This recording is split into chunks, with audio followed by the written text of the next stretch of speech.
The Little Ice Age was no myth. Between the 14th and 19th centuries, the Earth cooled. Glaciers expanded, rivers froze, and storms grew harsher. In Mesoamerica, the effects were sharp and unrelenting. The region had long depended on careful balance.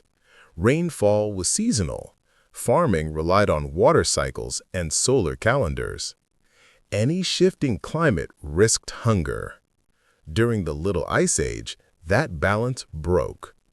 The first signs came as erratic rains. Farmers in the highlands of central Mexico recorded dry years followed by violent storms. Maize, beans, and squash, the foundation of Mesoamerican life, suffered. Crops withered in droughts and drowned in floods. This was not only about weather, it was about survival. Entire cities had grown on the assumption that nature's cycles would remain steady. When those cycles changed, rulers, priests, and farmers faced the same fear. How long could they endure? Records show the Mexica, known as the Aztecs, endured great droughts in the mid-1400s. Some years brought frost so sudden that maize froze in the fields.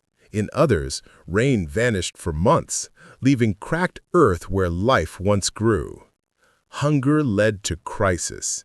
In 1450 to 1454, a series of droughts struck central Mexico. This became known as the one-rabbit famine. Starvation spread. People ate weeds and tree bark. Thousands sold themselves into slavery in exchange for food from neighboring lands. Yet the Aztec Empire did not fall in those years. Instead, its leaders acted. They reached to allies and conquered peoples. Tribute in maize and beans poured into the capital. Grain was stored and redistributed. This did not end hunger, but it lessened collapse. This set a pattern for the entire Little Ice Age in Mesoamerica. Societies suffered, they struggled, they adapted. They created new systems to endure the unpredictable world. But each adaptation came with costs. Hunger reshaped politics. No ruler could ignore famine. People expected leaders to feed them, not only through war, but through ritual and diplomacy. The Aztecs turned to empire. Tribute became a weapon against climate. As more droughts struck, they expanded control over fertile regions. The Valley of Morelos, the Gulf Coast, and Puebla's fields became vital sources of maize. Conquest secured survival. Yet hunger left scars. During times of famine, rebellions rose. Records tell of villages refusing tribute when their own granaries were empty. The empire crushed some revolts, but discontent remained. Climate stress fueled unrest that would later weaken resistance to Spanish invasion. In the Maya world, the story was different, but no less severe. By the 16th century, many Maya polities lived under Spanish rule, but the memory of earlier collapses lingered. The classic Maya cities had already fallen centuries before during earlier droughts. The Little Ice Age brought another round of hardship. Spanish documents describe villages along the Yucatan coast where storms destroyed crops. Hurricanes tore through maize fields and left famine behind. Survivors relied on cassava, roots, and gathered foods. But hunger was not just about food, it was about faith. People turned to gods and rituals to explain disaster.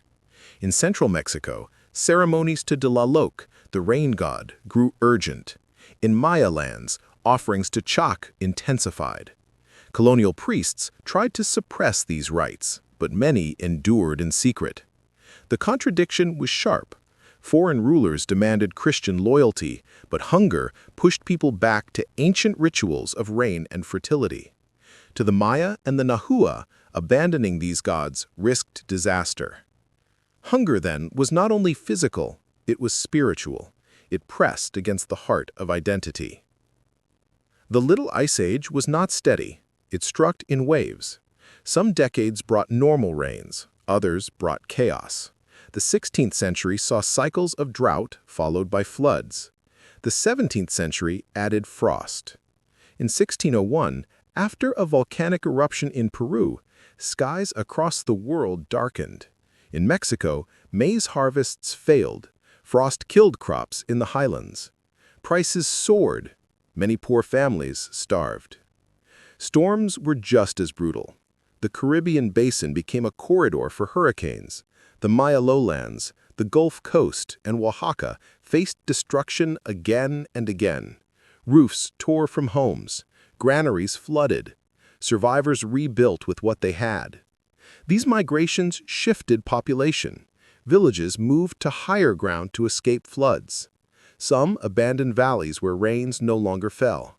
Migration reshaped maps. In the Valley of Mexico, communities clustered around lakes where water was more dependable. In Oaxaca, villages split and resettled in more fertile lands. These migrations brought tension. Old boundaries collapsed. New disputes emerged over land and water. Spanish colonial officials were forced to mediate disputes, but their control was uneven. For the people, survival demanded creativity. Farmers experimented with new crops. In some regions, wheat, introduced by the Spanish, replaced maize when conditions worsened. Sheep and cattle provided backup food where crops failed. Yet these adaptations came at a price. Traditional systems weakened. Diets changed. Landscapes shifted under pressure of herds and new farming. The Little Ice Age did not only bring cold and drought, it brought transformation. Turning points came when disaster broke old structures. In some regions, famine eroded empires and colonial systems alike. In others, adaptation built resilience. The balance between collapse and endurance remained thin. The costs of survival were many. Disease was one of them. Malnutrition from repeated famines left populations vulnerable. Epidemics brought by Europeans struck harder when bodies were weak. Smallpox, measles, and typhus found easy victims among those who had endured hunger. Yet people survived. They adapted socially. Families tightened bonds. Communal labor, or tequio, became essential. Villagers shared work in fields, irrigation, and rebuilding after storms. Mutual support was not optional. It was the only way forward. Religion shifted too. Old gods remained, but Christianity spread, fused with native beliefs. Saints were linked to rain or fertility. Churches became places where ancient prayers blended with new rituals. Faith itself adapted to the climate. Economy changed under stress. Tribute and taxes in colonial Mexico adjusted to crop failures. Some communities resisted Spanish demands, pointing to famine as proof they could not pay. Revolts flared, tied to both hunger and depression. The environment bore scars as well. To secure more reliable harvests, forests were cut for new fields. Soil eroded. In some valleys, overuse left the earth barren. The pressure of survival reshaped nature itself. Yet within these costs lay resilience. Irrigation expanded. Farmers created terraces to catch scarce rain. They built canals, dikes, and chinampas, floating gardens, to grow food even when fields failed. These techniques had existed before, but grew in importance during the Little Ice Age. The lesson was clear. Survival was possible, but never free. Each step forward carried its own burden. The Little Ice Age lasted for centuries. Its storms, droughts, and famines left a deep mark on Mesoamerica. But the greatest legacy was not destruction, it was endurance. Civilizations endured by adapting. They fought hunger through empire, tribute, and communal labor. They turned to gods, saints, and rituals. They shifted lands, crops, and traditions. In the face of relentless change, they did not vanish, they survived. Yet the memory of suffering remained. Oral traditions in Nahua communities spoke of the famine years with dread. Colonial chronicles described the years of hunger again and again. These memories warned future generations. Nature could turn, and survival required unity. Historians see the Little Ice Age as a hidden force behind great events. It strained the Aztec Empire before the Spanish arrived. It deepened the collapse of indigenous populations under colonial rule. It reshaped lands and communities. Still, the people of Mesoamerica did not surrender. They endured. They adapted. They carried their cultures through centuries of hardship. And this is the story worth remembering. Not only the storms and the frost, but the resilience of those who faced them.